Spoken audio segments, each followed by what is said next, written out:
Well, good afternoon, everyone, and thank you all so much for joining. I'm Michelle Johnson, the Event Marketing Specialist here at ProcessMaker. Today's webinar is part of our Innovation in Banking series. The series will cover relevant topics around integration essentials that drive transformation. In today's webinar, we will discuss onboarding treasury services with an automated workflow. And today's speaker will be Chuck Wakocha. Chuck leads the banking solutions team here at ProcessMaker. He is a thought leader and brings over 10 plus years of experience in fintech. For those of you joining us for the first time, let me tell you a bit about ProcessMaker. ProcessMaker is an award-winning solutions provider focused on community banking and account opening. It is extremely rewarding to know that the meticulous development of tools and solutions that ProcessMaker has developed over the years has been recognized by those who we serve, such as Best Digital Process Automation Solution and Design Workflow Management System of the Year. Among the highlights in the numerous awards are easiest to use, easiest to set up, and users most likely to recommend. At ProcessMaker, we have an obsessive focus on serving the customer, you, the financial institutions. Our mission is to make it easy to automate complex business processes, and that starts and ends with you in mind. Now, here, let me introduce you all to Chuck. Thanks a lot, Michelle. I appreciate it. Absolutely. As Michelle mentioned, one of the things that we are really excited about is being able to bring a best in class option, solution. And it's one thing, for us to for us to be excited about it, which we absolutely are. But it's also fantastic to be recognized by external third party objective folks here. And it's great to have something really fantastic, but if you can't use it, it limits the efficacy of it. And so that's why we're really proud about that, those awards, that easiest to use, easiest to set up. For those of us in technology, we know at times ramping up and getting stood up on great technology can sometimes be a challenge. And so as Michelle mentioned, really the work that we've done in making sure that that easiest to set up, it means something. That easiest to use, it means something. Easiest to admin means something. So when you have a great, fantastic tool and you're able to stand it up and get utilizing it right away, it's great. And then which then leads to that users most likely to recommend. We're really proud of those. The system of the year, tools of the year, it's great, but being able to utilize it, yeah, that's what really makes us a leader. And a bit of that background in who we are. We've been around as a company since 2000, and in the financial services in the bank, our first major bank to utilize this goes back to 2011. So you're thinking about coming out of the financial crisis there, and the advent of I guess as we've been talking about this for going on 10 years now, digital transformation, being able to be a leader in this space. That history is there, that experience is there, and we are really we've really taken the time over those years to really develop and hone what we're doing.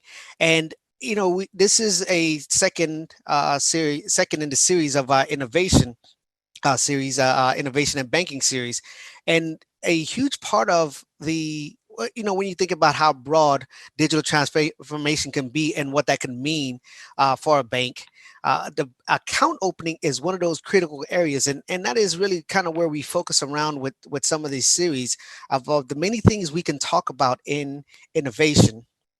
In the digital transformation, account opening is a critical part of it. It's a huge part of the relationship that a bank has with its consumers, right? So not only on the retail side, but also on the commercial side, being able to manage that relationship through the deposit account opening. And so for us, this goes back 3 years, right? In our beta development for that, we're able to get started. And a year later, thankfully, one of our more intrepid customers took the dive with us, and we were able to deploy a commercial account opening. Right now, there's a lot of folks who are doing the retail and the consumer side and doing it very well.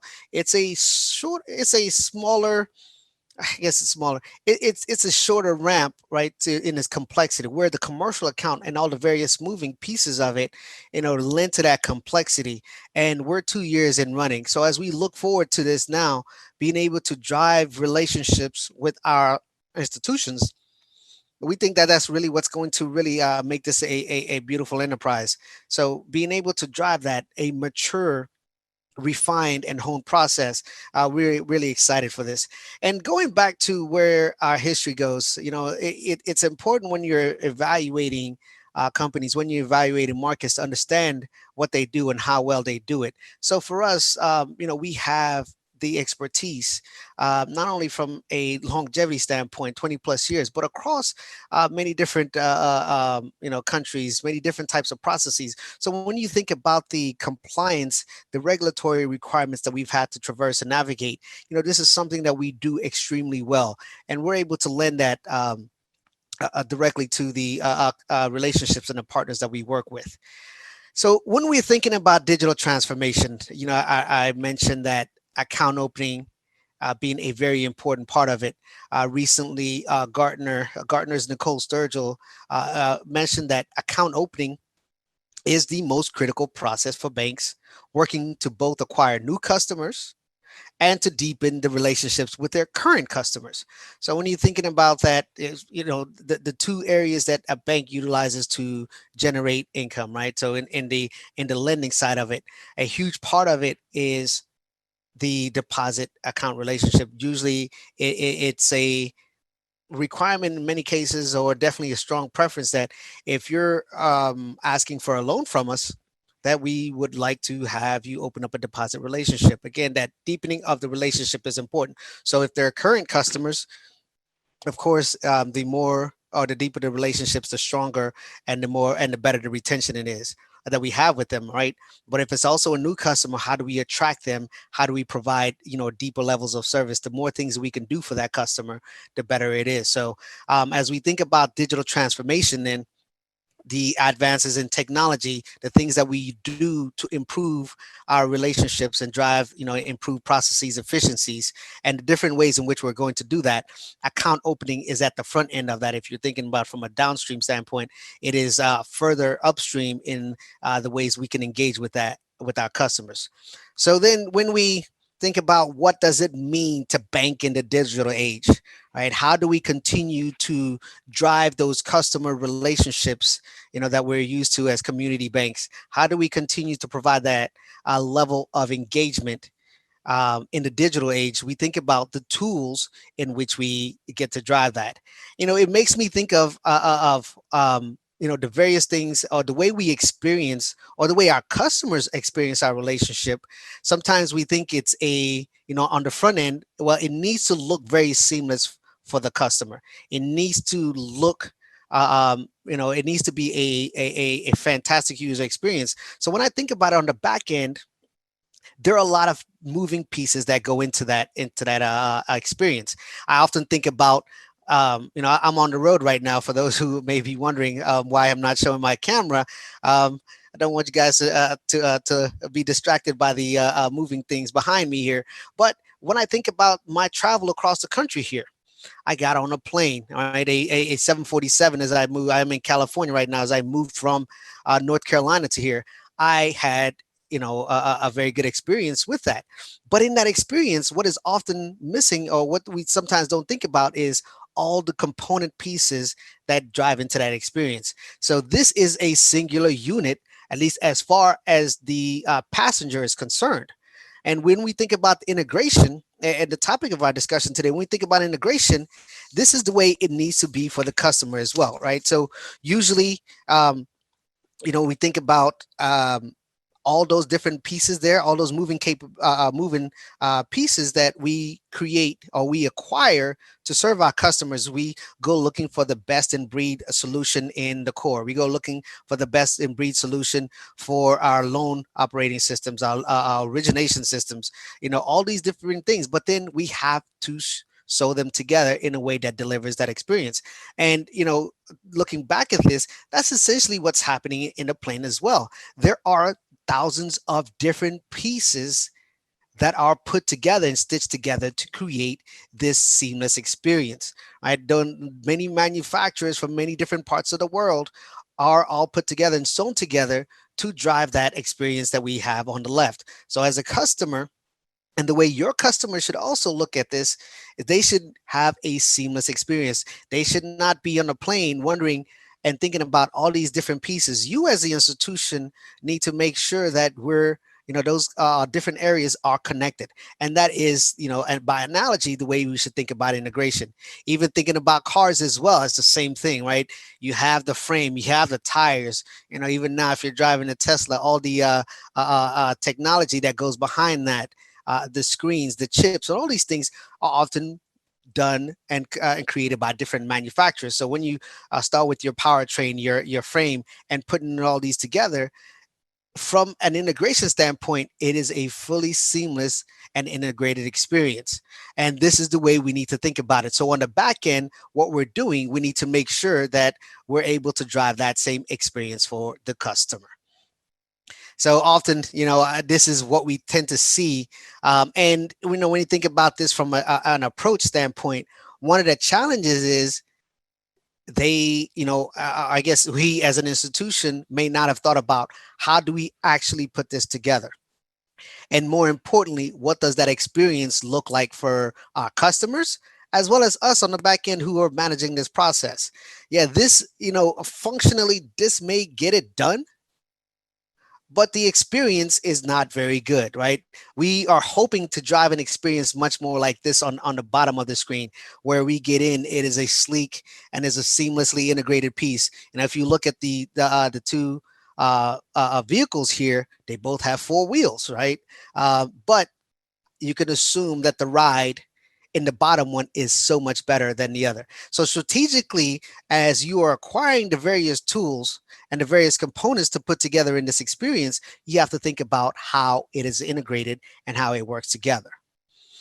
So, and when we look at the various components on the branch level, on the banking level, and even looking at what we're kind of honing in on the account creation component of it, right? The deposit account creation, there are very many pieces that fit together in this.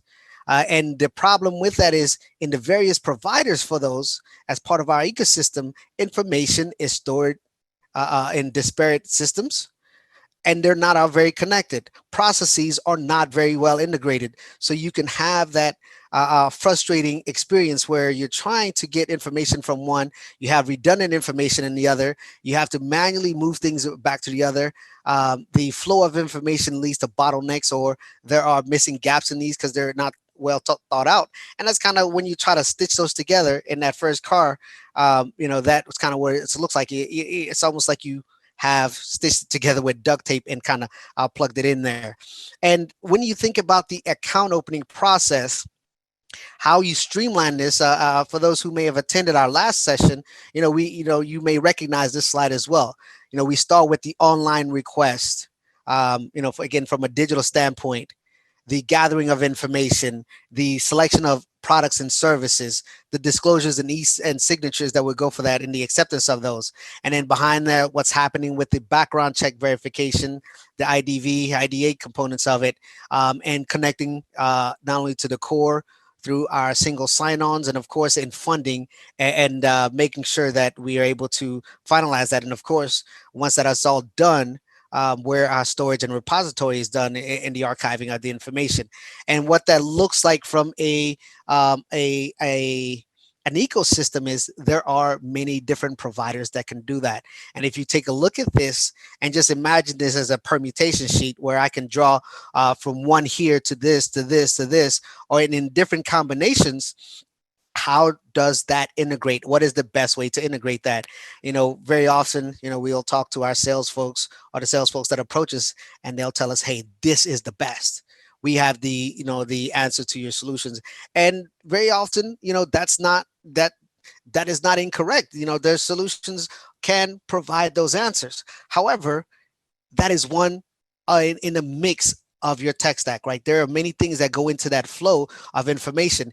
And if there is no communication between that, there's no integration between that, the efficacy of those solutions is greatly diminished, and or the frustrations on our part, greatly increases, right? So that's kind of when you think about that. So where you're starting, with the core, and for those of us who've been around long enough to know how frustrating that can be if our core and the other components don't connect, right? Or we're not able to connect the various pieces with that, it can create challenges. So quite often, one of the questions that we have that we talk about when we visit with institutions is very out the gate, does it integrate with the core? Right. So the integration, as we dig into this, it's not a simple answer, right? But the simple way to think about it is what type of integration we're going to use and leverage. And the best way to think about that, or the way that we prefer to go about that, is through the API connection.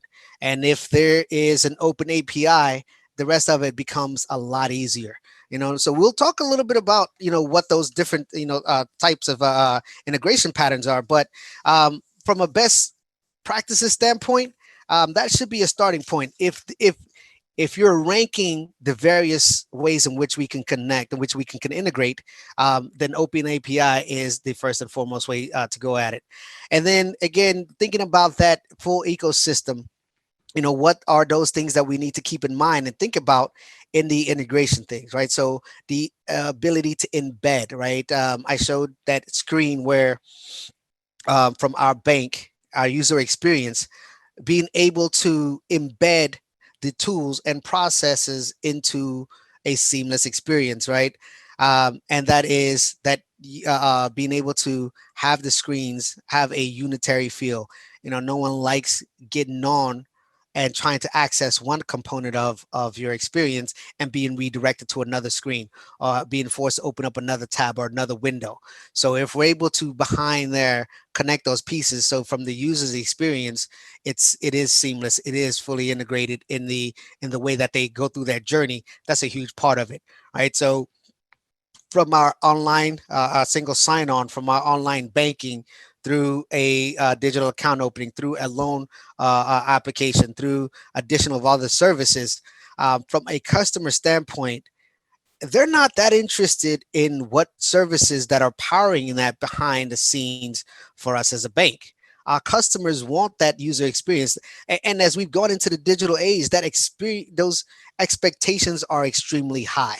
And if we think about recent surveys where our customers have said that they are not completely satisfied with the bank's digital services, this is what they mean, right? They expect immediacy in responsiveness. They expect a single source of information, a single source of providing services. And, for them, that is the bank. How the bank provides it is on us to be able to stitch that together. So that stitching together should not look like that car where we have everything, tabbed together, but rather it should look like the bottom vehicle where the entire situation from the customer's experience is seamless, right? I don't want to know that I go from a blue car in the back to a red car in the front. It should be seamless in that. So the microservices, the way in which we connect to those, and then the stitching together in a workflow is a huge part of it. For today, we're not going to spend that much time in the technical end of things. I think those can really take us down some rabbit holes and some weeds as we define what that looks like for an institution, because ultimately, with all those moving pieces, we have to know which pieces are in the tech stack, right? Which pieces are in the ecosystem. And then from there, we'll define what that connection looks like. And the takeaways for this as an institution, as you're considering how to connect these, is starting with an API. So what exactly is an API, right? By definition, it is stands for application programming interfaces. And what it really does, it comes down to is it is an efficient way to allow data to be communicated between applications. It is, really a method or a design architecture, to be quite honest. There, the API provides probably the best way to communicate to these institutions, and there from there, the other option is the SOAP, right? Simple Object Access Protocol. The takeaway between these two is the efficiency and the type. The REST API has no official standard, so it is really, again, it's an architectural style, so it allows more flexibility. It is I guess with the constraints of a protocol that the SOAP provides, it imposes a lot more restrictions on what you're able to do. So that complexity and overhead leads to, I guess, a more, um, I guess, a more restrictive engagement with, with the different providers that you can find there. So, you know, the REST API takes fewer resources and bandwidth, whereas the SOAP, with many more standards and the definition of those standards, it creates a more constraints on that. And I'd say I got a little bit ahead of myself in talking about the REST API as a function of the API. That is, the REST stands for representational state transfer. So in that architectural style, it allows the resources to be defined by what we have there, rather than being adherent to that protocol or to certain constraints. It creates a more flexible and more open style to what we connect. So when we think about the constant entry of new service providers, new microservices, improvements in the fintech space, having a standardized, more constrained system, creates a little bit more complexity. Whereas the RESTful API gives us the flexibility to adjust and to bring in whatever providers from that. So when we think about the architectural design for ProcessMaker, we tend to use the term agnostic quite often, and that means that it allows us to connect as long as that API process is open. It allows us to define and direct that integration process.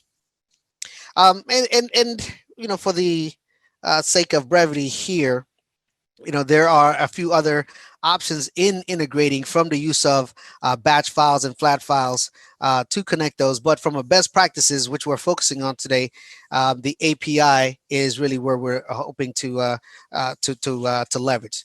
So if you're taking notes in thinking about what suite of products you have, those integration components, the takeaway from that is API, RESTful API is the way to go there. I guess for those who are thinking about the RFPs and the questions you need to ask for those, we do have a set of questions that can help you define who those are and what will be the ability to connect between those. A couple other things to think about here in the back end of it. I mentioned connecting all the various pieces. So architecturally, the API allows us to integrate between those systems. But there's also a need to design the workflow behind those. When you think about those various pieces and how they connect, being able to connect them in the proper flow at the proper points and the dependencies that are going on there. So if you're thinking about a general account opening process where I may start this as an existing customer, or I may start as a net new customer. How do we flow and how do we start from that? And so the workflow design behind that is just as important. Again, in defining that seamless user journey, if we can map that out on the workflow, it would then lead to that great user experience. So as a customer, if I'm an existing customer, I would not expect to start and have to fill out information that you already have present. The redundant input of information. If I go in thinking about I have been banking here for some time, and I go in, I have to input all the information again, and I go from one position to the other, and then I have to input information again, which I should not have input in the very first place. That is not a great user experience. So mapping out that process flow is extremely important. And then even as we dig into some more of the refined elements of it, how do we define other ways to engage with the customer, right? For example, if I am offering products And um, based on some earlier questions, I am able to then define the journey. Then I can redirect, right? So I can identify certain customers to whom I can present better products to. For example, I was talking to a bank recently out of Pennsylvania, and they had presence in both in presence in New York as well as New Jersey, right? So Pennsylvania, New York, and New Jersey, and the products that they offered to those in New Jersey versus those in New York versus those in Pennsylvania, they were all different. And being able to drive that workflow, right? If there were existing customers with a certain type of business, a certain type of industry, this is what we would provide to them.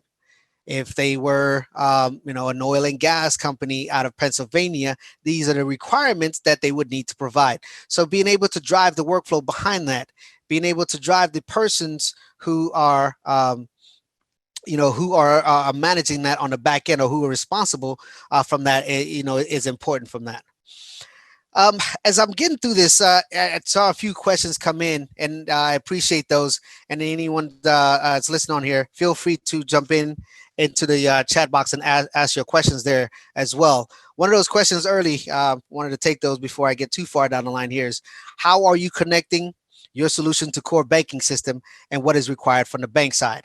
So the first part of that question is, there are many different ways to answer that, to connect to the core banking system. Generally, each of those systems will have an API, right? Now, if they are open and they're able to publish those, you can build out a direct connection to those. If you see from the slide, there are two players there, and there are two among a few others. Again, this list should not be looked at as comprehensive, but rather representative. Some of the easier recognized names in there. So building out a direct connection to the core is one of the ways to do it. And if a bank does not have an API interface, well, that question can be parsed out a little bit. But before I get to that, if we're connecting to the core, providers like Nextsoft and LenderLink as ETLs have built their business around creating that middleware to connect directly to the core. So they have mapped out the endpoints for all of those providers, and creating a relationship with them usually makes it a lot easier, depending on how complex of a integration that you're looking to direct. And I point to that complexity. For example, the information and the endpoints necessary for a deposit account opening is different than what it takes for a loan origination, or a fully uh, uh, credit analysis driven system there. So depending again on your suite, your stack of your tech stack, the level of integration would be evaluated from there. And again, there are manual integration points as well. So this is the export of data, right? Usually done through flat files, through Excel, CSV files that you can upload and exchange between those, or that can be pushed as well. So there are different types of integration. Depending on the complexity of the systems, depending on the complexity and the resources available from the institution. The APIs, while it is from a higher order standpoint, a preferable way to integrate. If it's not there, there are definitely other options to do that. A big takeaway from that is the immediacy, right? So the manual integration are done usually on a nightly basis, or even a weekly basis, depending on what's being integrated and how critical the information is.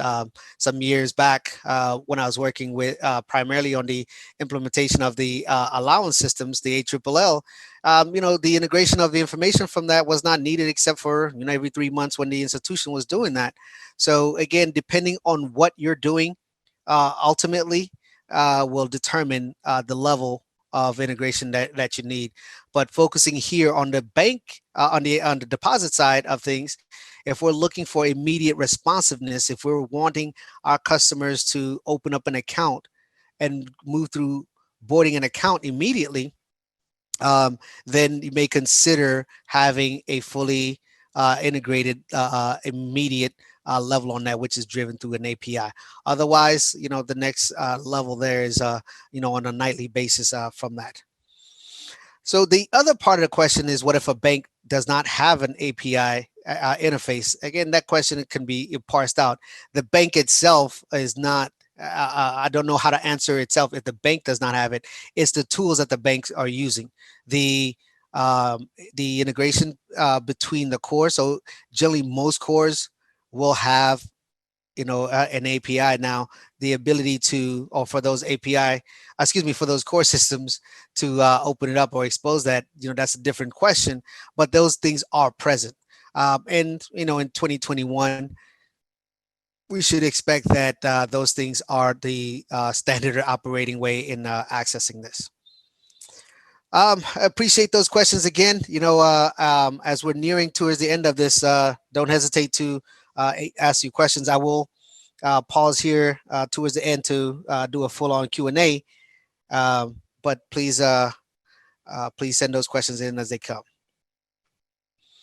All right. So as we continue in this, I stopped off with the workflow. Again, that was designing what that process looks like, right? So when we're thinking about that change management for digital transformation, it takes in the people, the process, and technology, right? So those things have to go hand in hand in the design or the redesign as you acquire new technology or as you acquire different components to this. So in the people, or excuse me, in the technology, we can identify what you currently have, where the gaps are, right, and into where you want to drive that experience, and if necessary, to acquire, tools to fill in those gaps as well.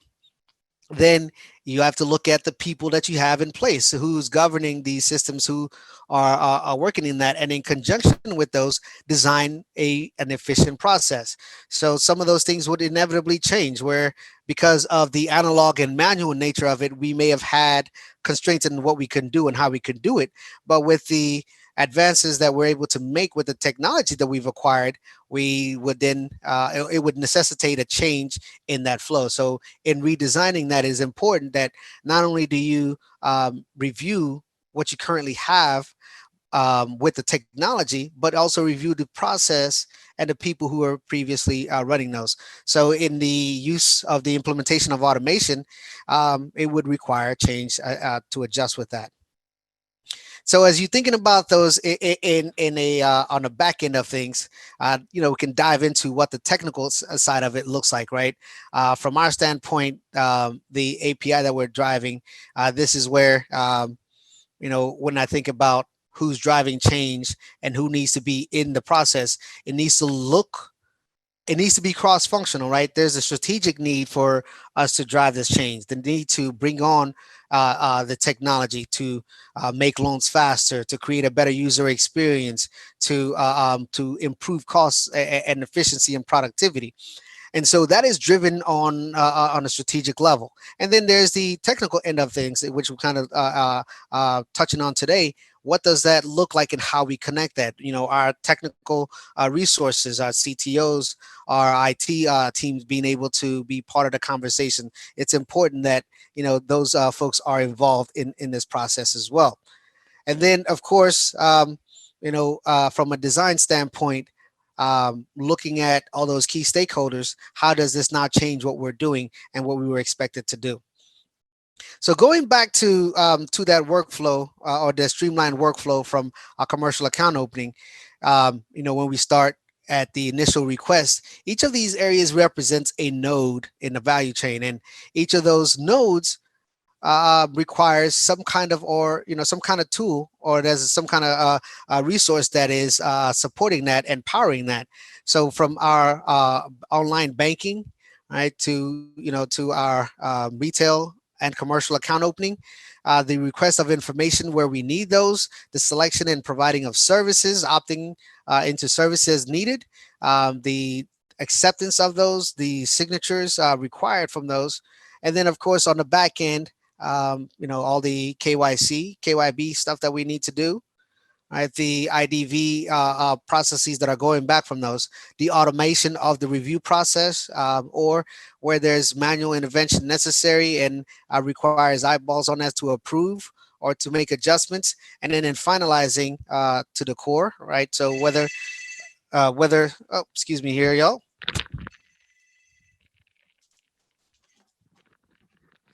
Pardon me. This was part of that travel I mentioned there. So in the finalization of it, in the boarding to the core or in the funding, there are again other tools and resource providers that are in that. So when we think about each of those representing a node, the IDV areas, for example, right, as they're going through the process, once the application process starts, the background check stuff is going on. So if they're uploading a driver's license, the OCRs that's scanning those and running against the background databases, the business databases, and those things to verify that the persons who are completing this are who they say they are. When they were in person, we're able to see them, we're able to verify them. But when we're driving this experience, it needs to be able to be as seamless for the customer as well. So that verification needs to be happening in real time as well. So as my expectations are as a customer, when I'm plugging this in, I expect that immediate responsiveness as well. And then also in the last mile, I tend to think about, once I get through all this, I need to be able to fund this. And as a bank, I want them to be able to fund this as well. There are, multiple ways in which this can happen. Again, we're used to seeing in person, walking up to the teller with a cash or check and funding those. Or if they're an existing customer, funding from an existing account that they have with us, or setting up an ACH, to be able to transfer money, or even, setting up a wire to initially fund those as well. And what we're seeing now too is the advent of additional services or additional providers. And this is another one of those where, again, we're thinking about the integration of pieces there. And if anyone has recently used Cash App or Venmo or any of those, or even harkening back to PayPal, at the start of the, you could say some of the starters in this fintech that we're in, it's looking at integrating this process for the customer. So when I get to that final stage where I need to fund this, one of the great ways to do this is Plaid.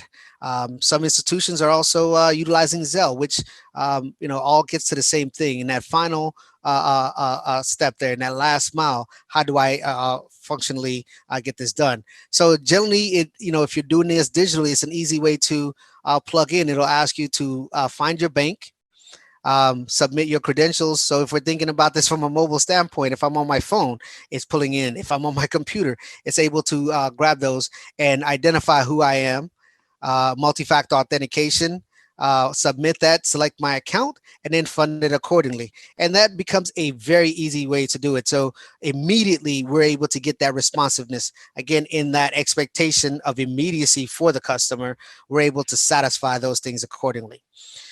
So, bringing it all back in, what I want to be able to do is initially from a commercial account opening, all the things that are happening from the identification of who I am, the completion of the application and funding should be a seamless process. It should be from start to finish. I need to be able to go in and move through this and have that limo experience, the seamless limo experience, or that jet experience. I am not, as a customer, I don't need to think about what are those various components that are powering and backing that process. But as an institution, that is the process you need to think about. So going back to that, again, ecosystem, there are various players in each of those nodes. So when we start with the core and end up back in the core, each of those points of those represents a different player. And when we think about that as a strategy, consider, at times we think fintech as a competitor, but there's, that's a I guess that's a different type of fintech. We need to think about fintech in two ways. Those that are competitors, you can think about players like Square, who are, entering into what would be considered more traditional banking functions rather than just payment providers. But then you can also think about those like we are here as partners, right? These are those who create supporting functions in that. And as an institution, you are thinking about all of these from the various components of it. But it's important to be able to connect those all together, right? And the best way, again, thinking about that is from an API standpoint. For those where we can talk about more specifically what that looks like for your institution. I think that's a one-on-one conversation for the most part. If you look at this and think about this picture here, any one of the institutions on here could have a different combination of providers, whether it's Fiserv or Jack Henry, whether it's FIS or COCC, whether you're using check systems or Verifin or LexisNexis for your ID V stuff, whether you're using Walters Kluwer's or CSI compliance systems for your documentation. So in this, we want to look at your suite of and your particular stack, and then discuss what that best system looks like. And to be quite honest, it may be, obviously, ideally, an API all the way through, but it may be a combination of things, right? So not everything requires immediacy, and we'll determine that. But ultimately, in the integration piece there, it's important to, as we move towards automation, to connect those pieces, and that's what enables that. So we're close to the point here, and I wanted to answer questions. And if there are additional questions, I'd like to take them now. So again, if you are able to look at the Q&A or the chat function, please type in any questions that you may have.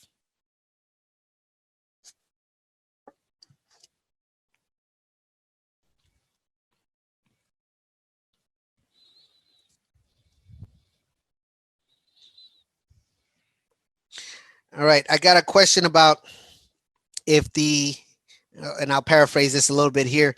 As there are certain types of banks that this is more appropriate for, essentially. Usually we're thinking about these in middle, small to middle size institutions. Probably want to stay, I want to say maybe 25 billion and under. There's that sweet spot between, I would say, maybe under 10 billion, 2 billion to 10 billion maybe. But also this applies to institutions from 250 million and up. And what it is that the institutions, as they get over 25 billion, tend to have the resources to build some of this out themselves. They have a more robust internal structure where they're developing proprietary systems. But I don't assume that folks under that will have the ability to build this out and test it out. And then also being able to, again, as you look at the complexity of this with the changing ecosystem, being able to stay up to speed as they are. So generally, if you're in the big four, if you're the Wells Fargos, the Capital Ones, the Chase Banks, and B of A's of the world, typically you would build those up. But as you go from the super regionals and under, this is what you would expect. And again, the particular suite and combination of things then depends on the resources that the bank has available. Chuck, it looks like we have another question in the chat section. All right. All right. If you don't mind reading it to me, I was looking at the slides here. Let me pull it up.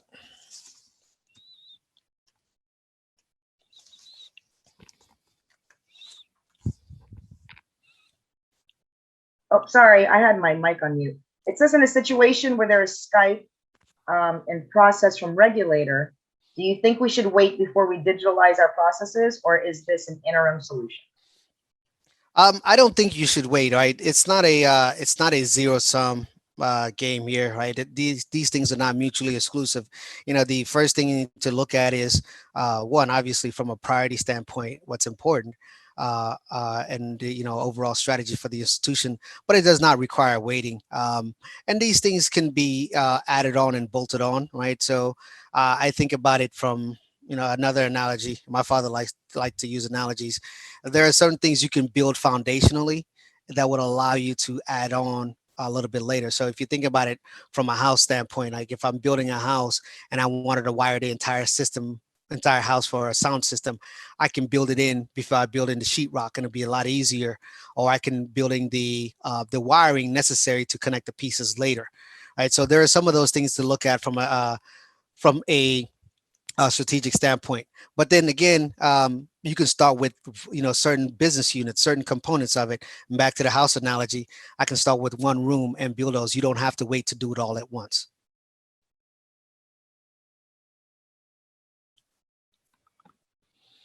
Great answer, Chuck. Thank you. Um, Additional questions. I know one of the challenges with this is that there's a tension between how far into the weeds and how technical we get in this. The objectives of these is to be able to get us thinking in a certain way, starting to change the mindset. We're in a digital world, and resisting or not accepting that it can be problematic. It's innovation is happening, right? And the fintech part of it is driving this. And thinking about that fintech again in the two parts of it, there are the fintechs that we are competing directly against, but then more of it, there's the fintechs that are partners, right? These are ones that provide tools like this that support our banking functions. These are the ones that help us to grow our services, whether it's growing deposits through commercial account opening, or processing loans faster, right? So thinking about those, consider what that ecosystem looks like. And then as you're doing that, it's important to figure out how they connect into your current suite of things, your current processes, and the current resources you have available. So really appreciate everyone here attending and taking time out of your day to spend this with us. If there are any other questions, I'll look here and make sure that I haven't missed anything. But otherwise, I'd like to wrap up here. Did I miss any questions, Michelle? Nope, I think that's it for today. So thank you all so much for joining us, and have a great day. All right. Thank you, everyone.